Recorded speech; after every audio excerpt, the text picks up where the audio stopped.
네, 안녕하세요. 장민 회계사입니다. 2017년도 법인결산 세무조정 신고 실무 강의를 시작하겠습니다. 첫 번째 우리 주제는 우리 이번 16년도 개정 내용에 대해서 먼저 살펴볼 건데요. 페이지 한번 보도록 할게요. 10페이지 보시면 이제 법인세법 개정 내용부터 진행할 거고, 내용 자체가 이제 작년에 16년 초죠. 많이 개정되진 않았어요. 개정되지 않았고, 중요한 개정이 하나가 업무용 수용차에 관련해서 나온 게 있는데, 그 부분만 좀 자세히 설명하고 나머지 부분은 간단하게 언급만 해드릴게요. 첫 번째, 우리 이월결손금에 대해서 공제 한도 신설이라고 나와 있는데, 이월결손금 아시죠? 우리 결손이 났을 때는 그 결손 난 부분을 우리 10년간 2월에서 이제 공제를 해줘요.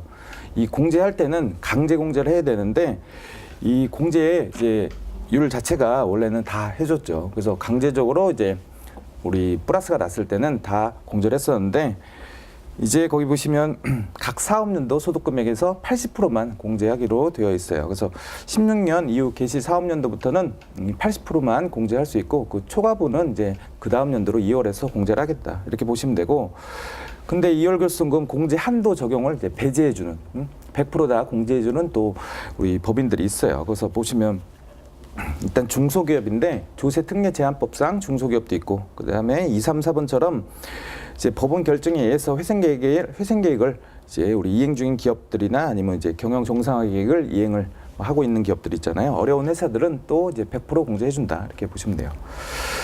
요 이월결손금 이제 80% 공제하는 거는 간단히 이 정도로 보시면 될 것 같고, 이제 두 번째, 업무용 수용차 관련 비용에 대해서 송금불산이 특례 신설이라고 나와 있죠. 내용 자체는 작년에도 많이 이제 보셨겠지만 개정되고 나서 한 번만 정리하고 갈게요. 뒷부분에도 책에 나오는데 그때 부분은 이제 그때도 간단히 또 언급하겠지만 개정 사항이니까 먼저 간단히 이제 언급을 해드릴게요.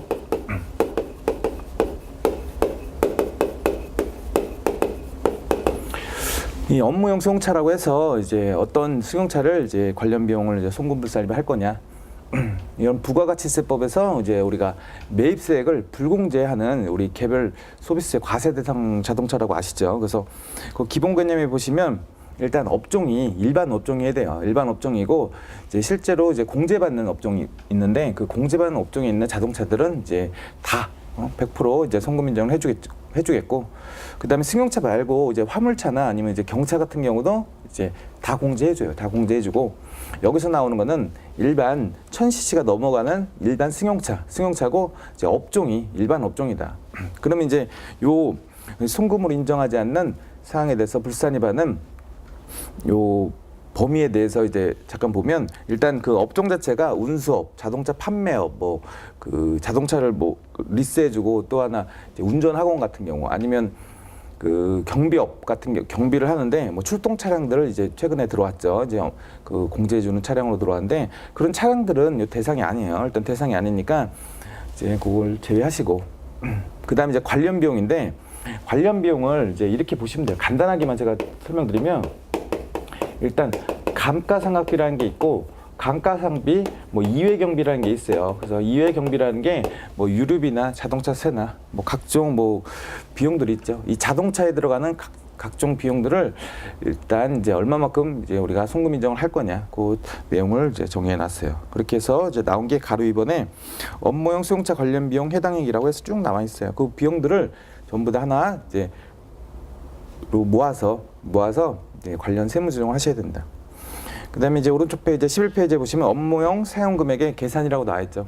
이제 사용 금액을 우리가 송금으로 인정받을 금액을 계산할 거고, 그 금액이 넘어가는 금액은 송금으로 인정하지 않겠다, 이제 이런 내용이죠. 그래서 송금으로 인정되는 금액을 먼저 보려면, 일단 요 감가상각비하고 경비를 이제 송금 인정하기 위해서는 첫 번째 뭐라고 나냐면, 요건이 첫 번째 그 임직원 전용, 거 보시면 임직원 전용 자동차 보험이라고 있어요. 자동차 보험이라고 있는데, 이 자동차 보험에 가입을 시키라는 거예요.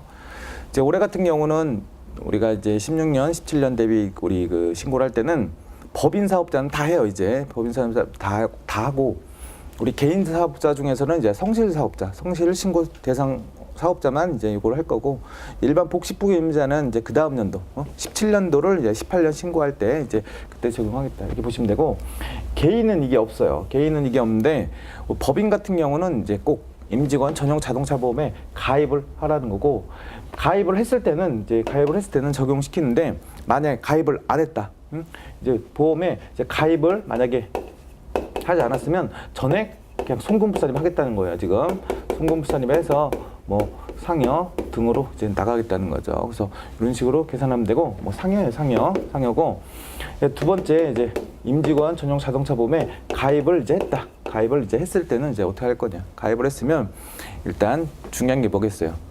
운행일지를 작성해야죠. 그래서 그 운행일지를 작성해서 이제 송금 인정을 받으시면 되겠다. 그래서 운행일지를 작성할 때 거기 책에 잠깐 보시면 실제 국세청장이 이제 그 양식을 우리 정해줘서 이제 거기 부분에다가 각 차량별로 작성을 하시면 되는 거고, 그 중에서 이제 뭐가 중요하냐면 업무, 이제 사용 비율을 잘 계산하셔야 돼요. 그래서 뭐 실제적으로 이제 어떤 이제 내용을 사용했을 때 업무 사용 비율로 인정해 줄 거냐인데, 그 부분은 이제 뒤에서 구체적으로 나올 거니까 그때도 간단히 보시고, 그 서식도 같이 한번 나중에 보시면 돼요. 그래서 일단 업무 사용 비율로 들어오는 내용 중에 총 주행 거리 중에, 그러니까 이 차량의 총 주행 거리 중에 그 우리가 업무용으로 업무상 주행거리가 나오죠. 그래서 업무상 주행거리를 사용한 비율. 예를 들어서 100%면 뭐 전 키로를 전부 다 이제 업무에 사용한 거고, 뭐 실제로 사용한 게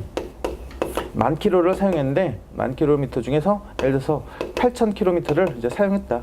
사용했으면 이제 업무 사용 비율은 이제 80%가 되는 거예요. 그래서 80%까지는 이제 송금으로 일반적으로 인정하겠다라는 개념이다. 이렇게 보시면 되고, 그래서 일단 업무 사용 비율을 이제 정하시면 되는데, 만약에 운행 기록표를 작성하지 않았다. 그래서 거기 보시면 이제 운행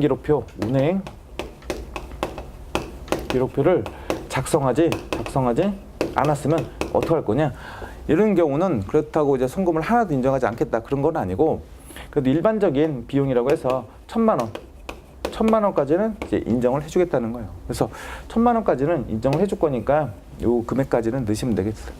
그래서 실제로 이제 업무 사용 비율이 있다는 거는 1,000만 원을 넘어갈 때 이제 요거를 금액을 부인하겠다 이런 내용이니까 일단 그런 식으로 생각하시면 될 것 같고, 그래서 거기 11페이지 중간에 방가로 3번에 동그라미 2번을 보시면 운행 기록을 작성하지 않았을 때는 일단 업무 사용 비율 자체가 관련 비용분에 이제 우리가 1,000만 원인데 1,000만 원까지는 인정하겠다가 나와 있죠. 관련 비용을. 그 대신 1,000만 원 적게 사용했으면 더 1,000만 원까지 무조건 해줄 이유는 없죠. 그래서 실제 사용한 금액 비율로 가겠다. 그다음에 운행 기록을 작성했을 때 그 승용차별로 작성 비치를 하라고 나와 있고, 만약에 과세관청에 요구가 있으면 즉시 제출하라고 나와 있어요. 그러니까 좀 문제가, 올해 같은 경우는 이제 어느 비율까지 인정해 줄지는 모르겠지만, 이제 100%를 써서 이제 내면 이제 그게 이제 문제가 될 수도 있겠죠. 실제로 그 자동차가 100% 사용될 수 이제 뭐 없는 자동차일 수도 있잖아요. 실제로. 그래서 뭐 중간에 이제 뭐 개인적으로 사용한 것도 있겠지만, 하여튼 뭐 어떻게 작성하는 거에 따라 잘 작성을 하셔서 이제 인정을 받으시면 될 것 같고, 하여튼 뭐 지금 그 나온 거 이제 4월 2일부터 작성하라고 나와 있는데, 이걸 이제 전체 비율로 보겠다는 거죠. 그래서 이게 개정사항이 4월 2일부터 우리가 운행 기록표가 나왔기 때문에 그래요. 그다음에 그 업무용 사용 거리라고 해서 한번 예제로 나온 거, 규칙에 나온 거 한번 보시면, 우리 해당 거래처 사업장 방문이 있고, 거래처 대리점 방문, 뭐 판촉 활동, 회의 참석, 출퇴근 등 출퇴근도 포함이 돼 있어요. 그래서 업무 수행에 따라 주행한 거리를 말하는데, 그래서 한번 잘 기록하셔서 이제 받으시면 될 것 같고, 뭐 관련 명세서라고 해서 나중에 이제 뒤에 책에 나와요. 관련 명세서 작성해서 이제 차량별로 제출하셔야 된다. 이제 그 다음 보시면 이제 요 사례를 나중에 들어볼게요. 이제 지금 한번 볼까요? 감가상, 여기서 이제 업무 사용 비율을 이제 계산해서 이제 얼마큼 인정할 건지 그건 이렇게 하시는 거예요. 감가상각비가 또 이제 특징이 하나가 뭐냐면, 뭐 그 다음 페이지 여러분들 가로 6번에 나와 있네요. 그래서 일단 업무용 소형차를 올해 16년도에 새로 구입을 하셨다. 이게 16년도에 구입하셨으면 볼까요? 16년 1월 1일 이후 구입이다. 구입을 하셨으면 이 감가상각비를 계산할 때 우리가 이렇게 나와 있어요. 5년 정액법 이제 강제상각이라는 제도를 신설했는데, 이건 뭐냐면 이제 감가상각비 때문에 이제 1,000만 원이 넘어가서 이제 그 금액이 부인될 수 있으니까 감가상각비를 좀 길게 잡는 거예요. 내용 요소를 길게 잡아서 감가상각비를 좀 줄여서 이제 사용하겠다. 그러셔도 안 된다는 거예요. 이제 어떤 차량이라도 5년 정해법 상가를 할 거기 때문에 실제로 예를 들어서 회사 계상, 이게 B가 회사 계상이에요. 회사 계상이고 세법상 범위액인데 예를 들어서 1억짜리 차를 구입한 다음에 5년 정해법 상각이니까 매년 2천만 원씩은 상각하셔야 돼. 예를 들어서 1년 다 들어간다면. 근데 회사가 그걸 1,000만 원만 계상했다. 2천만 원 넘게 계상했다. 두 가지가 있겠죠. 2천만 원을 넘게 계상했을 때는 당연히 2천만 원까지만 인정해 주는 거고, 그건 이제 일반적이랑 똑같고, 원래는 지금 감가상각 자산에 대해서는 이렇게 상각 범위액보다 적게 계상했을 때는 어떻게 나와요? 한도? 미달이 되는 거죠. 그래서 그때는 시인부족액이라고 해서 우리 1,000만 원만큼은 송금 인정이 원칙적으로 안 되는데 여기는 강제 상각이다. 그럼 어떻게 하는 거예요? 송금산입. 이게 송금은 마이너스 셈으로 쓸게요. 그래서 송금산입 1,000만 원에 대해서 이제 마이너스 유보를 해서 무조건 송금 인정은 2,000원 다 받는 거다. 이렇게 보시면 돼요. 그래서 송금 인정을 2,000만 원을 다 받고 그 이후에 이제 감가비 계산을 이렇게 하는 거죠. 감가비 계산은 얼마냐? 2,000이에요. 그 다음에 기타 비용이 이제 얼마다? 예를 들어서 500만 원 나왔다. 뭐 유류비나 자동차세 다 합쳐서 이제 500이 나왔다. 그렇게 500 나왔으면 실제 내가 사용한 금액은 2,500인데 그 중에서 업무에 사용한 비율이 이제 80%라고 이제 제가 가정을 한번 해볼게요. 그래서 80%라고 가정을 하면 이 중에서 80%까지는 송금 인정이 돼요. 그럼 송금 인정을 이제 못하는 금액은 얼마냐? 1-80%라고 해서 이제 20% 상당의 지금 500만 원이죠. 20% 상당의 500만 원은 송금을 인정하지 않겠다. 그래서 송금불산입은 제가 동그라미로 칠 거예요. 이게 가산조정이고 차감조정. 나중에 세무조정하는 건 다시 보실 건데 500만 원에 대해서 이 업무에 사용하지 못했다고 해서 이제 이건 첫 번째 감가상각 시부인하시면 되고 두 번째 업무 사용 금액을 이제 정의하실 거고 업무 사용 금액에서 500만 원은 이 자동차를 사용하고 있는 그 사람한테 상해 처분을 시키겠다.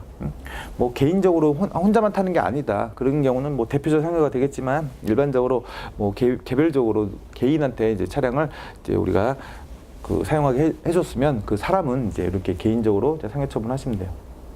이렇게 해서 지금 2,500만 원 중에 80% 인정받은 거예요. 그럼 여기서도 지금 80%만큼 얼마냐면 80%만큼 1,600만 원 인정받은 거고 이 중에서 80% 58에 400만 원만큼 인정받은 거예요. 그래서 2,000만 원을 받은 거고 이렇게 인정받은 금액 중에서 세 번째로 이제 감가비가 있는데 감가상각비 2,000만 원 중에 80%인 1,600만 원까지는 송금 인정 이미 됐어요. 된 상태에서 감가비도 너무 많이 해주지 않겠다고 해서 이 중에서 얼마까지만? 800만 원까지만 올해는 송금 인정하겠다. 그래서 800만 원이 나오면 이때는 또 송금불산입을 할 거고 송금불산입에 대해서 상해 처분하면 비용 인정이 아예 안 되는 건데 이것처럼 이제 유보 처분을 할 거예요. 유보 처분을 할 거고 이 유보 처분이 됐을 때는 이 금액이 나중에 자동차가 처분되거나 아니면 감가상각비가 800이 안 됐을 때 800 이하로 내려왔을 때는 나중에 반영이 돼서 송금 인정이 되긴 해요. 그래서 이거를 나중에 해주겠다는 거지 송금 인정을 안 하겠다는 소리는 아니죠. 그래서 감가상각비에 대한 800 유보를 해주시면 돼요. 여기까지가 일반적인 16년에 나오는 이제 세무조정이 될 거고 그 다음에 이 자동차를 구입한 상태에서 자동차가 팔릴 수가 있죠. 그래서 팔렸을 때 이 세무조정과 팔리는 이 처분 손실과 관계가 또 있어요. 그래서 보통 처분 손실은 이제 법인은 원래 과세가 됐었죠. 과세가 아니죠. 손실을 인정해주거나 처분이익은 과세가 됐는데 개인은 처분이익 과세가 안 됐었죠. 그전에는 안 됐었는데 이제 업무용 수용차 관련 비용을 적용하는 그 개인들, 성실사업자, 우리 같은 경우는 성실신고 대상자들은 이제 이걸 인정을 이제 받아야 돼요. 그래서 이 업무용 수용차에 대해서는 고정자산 처분 손익이 반영이 돼야 된다. 그 다음에 이제 우리 복식부 의무자 같은 경우는 언제부터냐면 내년부터 이 내용이 반영이 돼야 된다. 이렇게 보시면 돼요. 그래서 거기 12페이지에 나온 내용이 이제 그런 첫 번째 4번에 나오는 게 감가상각비 중에 이제 우리 한도 금액이 넘어가는 거 인정하지 않겠다. 그러면 이제 이렇게 보시면 우리 회사는 리스를 했는데 어떡하냐? 리스했으면 그 중에 감가상각 상당액을 또 구하셔야 돼요. 그래서 그 감가상각 상당액을 구하는 방식을 거기 보시면 이제 거기 임차료, 거기 4번에 동그라미 2번은 임차료라고 해서 리스 렌트 차량 중 감가상각비 상당액이라고 나와서 그 가나처럼 예를 들어서 렌트 차량이다. 그럼 렌트료의 70%를 감가비로 보겠대요. 그래서 이런 식으로 감가비 금액을 계산하는 방식도 넣어놨으니까 그거 찾아갖고 이제 그 구분을 하셔서 이제 요거 세무조정 하셔야 돼요. 하시고 그때 이거는 당연히 우리가 계산한 감가상각비 때문에 유보라고 처분을 하지만 예를 들어서 리스료 같은 경우는 걔네들은 유보사항이 아니죠. 그래서 유보사항이 아니기 때문에 그쪽은 이제 실제 우리 자산부채 차이가 나는 거 아니니까 그때는 기타 사유 유출로 처분했다가 나중에 이제 송금 인정되는 부분을 기타 처분하시면 돼요. 그래서 이게 일반 리스 차량 같은 건 기타, 이것도 처음 보시는 분은 요 세무 소속 처분은 모르셔도 돼요. 나중에 이제 소속 처분을 뒤에서 배우시고 하시면 되고 그 다음에 이제 추인할 때는 기타 이렇게 보시면 돼요. 그래서 요거는 이제 우리 그 리스 차량들, 리스 렌탈 차량들은 이런 식으로 이제 우리가 소속 처분을 하겠다 이렇게 보시면 돼요. 그래서 이제 보시면 되고 거기 가로 5번에 업무용 수용차 처분 손실 송금 한도 이것도 마찬가지예요. 처분 손실을 계산했을 때 일단 장부상 처분 손실이 있어요. 그 장부상 처분 손실에서 그 감가상각비에서 송금 인정 들어온 금액까지는 다 처분 손실을 넣어주셔야 돼요. 세법상 처분 손실을 다 넣어주셔야 하기 때문에 보통 1년에 800만 원씩은 송금 인정이 되는 거죠. 그래서 이 금액들은 다 처분 손실 그 장부가액에 다 포함이 될 거다. 그래서 처분 손실이 반영이 될 거고 그래서 거기 나중에 이것도 제가 그 따로 보여드릴게요. 그래서 처분 손실 금액이 나오면 그 금액 장부가 계산해서 처분 손실, 세법상 처분 손실을 잘 계산해서 그 금액을 1년에 얼마까지? 800만 원까지만 이제 그것도 인정하겠다는 거죠. 그래서 처분 손실 나왔을 때도 유보 금액으로 할 수는 없어요. 그때도 기타 사유출하고 기타로 하실 텐데 하여튼 처분을 하셨을 때도 그 반영된 비율을 구하셔서 그 처분 손실을 넣겠다. 그것도 800만 원 넘는 처분 손실이 발생했을 때는 또 인정하지 않겠다라고 나와 있으니까 그 부분도 이제 나중에 한번 보시면 돼요. 이것은 그 제가 이제 여러분들이 그 바로 처음부터 이제 하기는 어려울 수 있으니까 그 오른쪽에 사례가 있긴 한데 여러분 사례는 이제 어디까지만 보시면 되냐면 일단 16년 관련 비용까지 보시면 돼요. 이게 올해 거니까.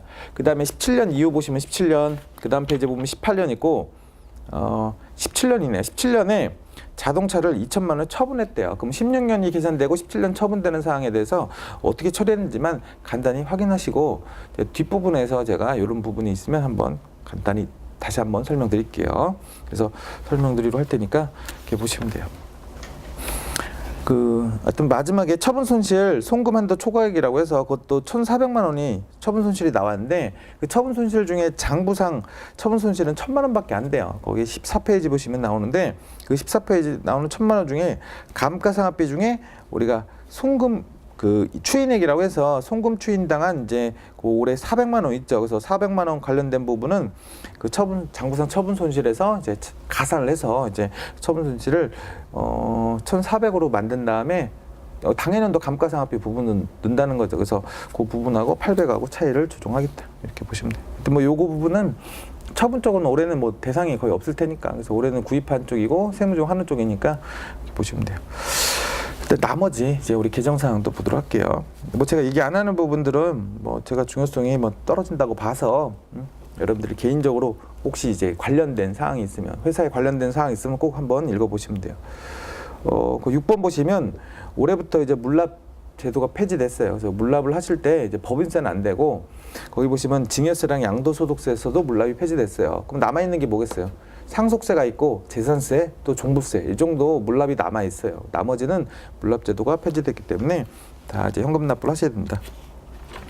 연결납세 제도도 지금 거기 보시면 개선이 좀 됐는데 그 혹시 이제 연결납세 조정하시는 분들은 그 개정된 부분 한번 확인해 보시면 돼요. 뭐 크게 다른 사항은 없고 내용이 조금 바뀌었으니까 그 부분 보시면 돼요.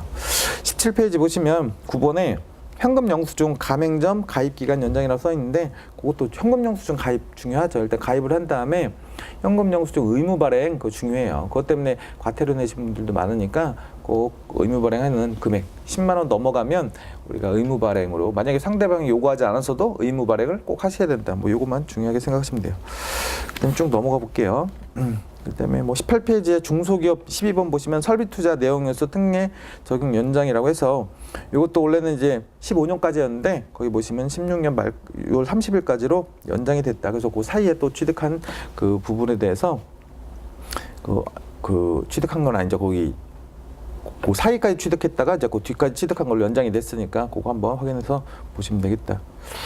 그다음에 15페이지, 15번 보시면 공동 사업자 우리가 그 공동 경비 배분하는 거 있죠. 그래서 공동 경비를 배분할 때 원래는 뭐 출자 공동 사업이다. 그러면 출자 비율, 비출자 공동 사업을 했다. 그러면 이제 특수관계가 있으면 원래 매출액 비율로 이제 안분했었는데 매출액도 전기 직전 매출액을 선택했었는데 당해년도 거기 보시면 총 자산가액 비율이 또 들어왔어요. 그래서 자산가액 비율로 안분을 하셔도 돼요. 그래서 안분하셔도 되니까 그 중에서는 이제 다른 공동 사업자에 대한 그 지분 보유 시 주식의 장부가액은 또 제외시켜서 장부가액으로 우리가 자산가액으로 이제 안분을 한다고 나와 있고 거기 한번 선택을 하면 이제 우리가 의무 적용을 또 하라고 또 돼 있어요. 그다음에 특수관계 아닌 자들은 이제 어떤 비율로 거기 보시면 약정이죠, 약정. 그럼 약정이 없으면 어떡해요? 약정이 없으면 다시 두 번째 위에 있는 특수관계에 해당하는 것처럼 셋 중에 선택을 하시는 거예요. 그래서 이런 것처럼 공동사업자, 공동경비, 우리 배분 기준 하나가 보완이 됐으니까 그 부분 한번 확인해 보시면 될 것 같다.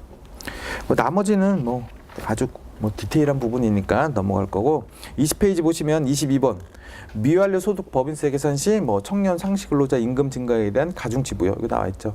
우리 미완료 소득은 16년도 계산이 되고 17년도까지 계산이 돼야 되죠. 그래서 그 다음에는 뭐 이게 연장이 될지 모르겠지만 그 미완료 소득이라고 해서 그 단기 소득에 대해서 80% 30%에 대한 뭐 투자액 임금 증가 배당 증가에 대한 부분을 이제 사용하지 않았을 때 그 부분으로 사용하지 않았을 때 추가적인 10%를 과세하겠다는 규정이죠. 그래서 그 부분에서 임금 증가액에 대해서 거기 보시면 새로 이제 우리 청년 상시 근로자에 대한 부분 우리 근로소득 증가에 대한 세액공제가 있죠. 그래서 그 부분에 대해서는 또 가중치를 부여해서 또 1.5배를 또 한다고 나와 있어요. 그래서 그 부분 한번 확인해 보시면 되겠다.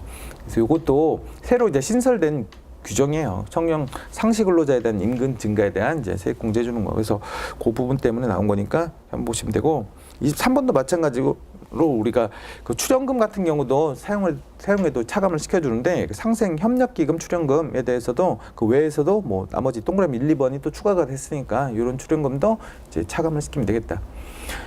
나중에 실제로 미완료 소득에 대한 보분세는 이 자본금이 500억이 초과하고 500억을 초과하고 그다음에 상호 출자 제한 기업 집단이라고 해서 뭐 그래서 대기업 집단이죠. 그래서 대기업 집단만 적용할 거니까 뭐 관련 없는 분들은 이제 넘어가셔도 되겠다 이렇게 보시면 돼요.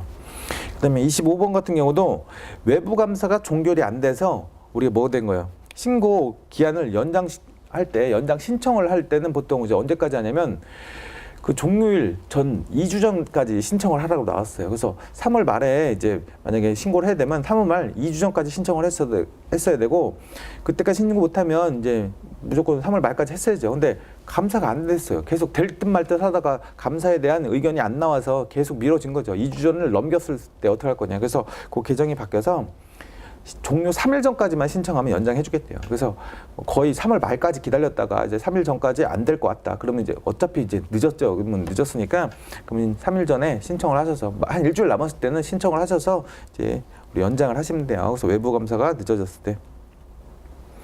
그럼 26번도 새로 이제 신설될 규정인데 지출증명 명세 합계표 작성 보관 의무 신설이라고 해서 거기 보시면 20억 직전 매출이 20억 이상인 법인이 거기 보시면 법인이나 개인 사업자에게 우리 재화 영역을 이제 제공하고 대금을 수취할 때 지출 그 증명 서류를 꼭 제출하라고 나와 있어요. 제출해서 그 서류를 제출하는 게 아니고 합계표를 작성해서 이제 보관을 하고 있어라. 이렇게 해서 합계표 지출 어떤 이제 금액이 어떤 그 신용카드로 썼는지 뭐 현금용으로 썼는지 세금 계산서로 썼는지 확인을 해서 이제 합계표를 작성하라고 나와 있으니까 보시면 되고.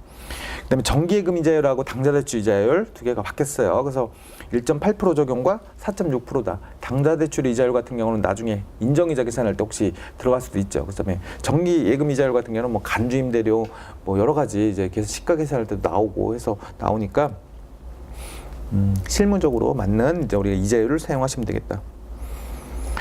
그럼 32번 같은 경우는 이제 퇴직급여 충당금, 송금 산입 한도 폐지. 뭐 이걸 아시죠? 그래서 추계액에 대해서 0% 적용할 거고, 그러면 퇴직금 충당금으로 설정하는 금액에 대해서는 송금인정이 이제 거의 못 받죠. 그래도 지금 남은 금액이 조금 있을 수 있어요. 남은 금액이 혹시 가능할 수 있으니까 그 금액은 뭐 퇴직금 전환금이 남을 수도 있는데 그걸 제외하고는 거의 이제 송금인정을 못 하고 다 퇴직연금 충당금에서 외부에 이제 적립을 하면서 이제 우리가 송금인정을 하라는 소리니까 꼭 그거 주의하셔서 한번 보시면 돼요.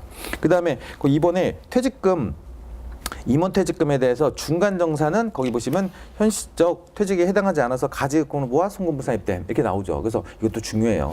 임원은 이제 작년 15년 이후로 뭐가 안 되냐면 그 중간정산이 안 돼요. 그래서 거기 보시면 장기 요양 등의 사유로 인한 중간정산을 제외하고 보통 연봉제 전환을 하면서 이제 우리가 중간정산을 하게 해줬었는데 이제 그 부분을 이제 못하게 됐죠. 이제 그래서 일반 근로자들은 그게 별로 보통 없다고 봐서 그래서 형평 차원에서 그것도 이제 뺐는데 이 뺐을 때 빼고 나서 이제 이번에 중간정산 혹시 받는 분들은 이게 가지금 처리가 된다는 거예요. 그래서 실제 퇴직한 게 아니기 때문에 그래서 뭐 실제 일반적인 사유가 아니면 가지금 처리가 되니까 그거 보시면 되겠다.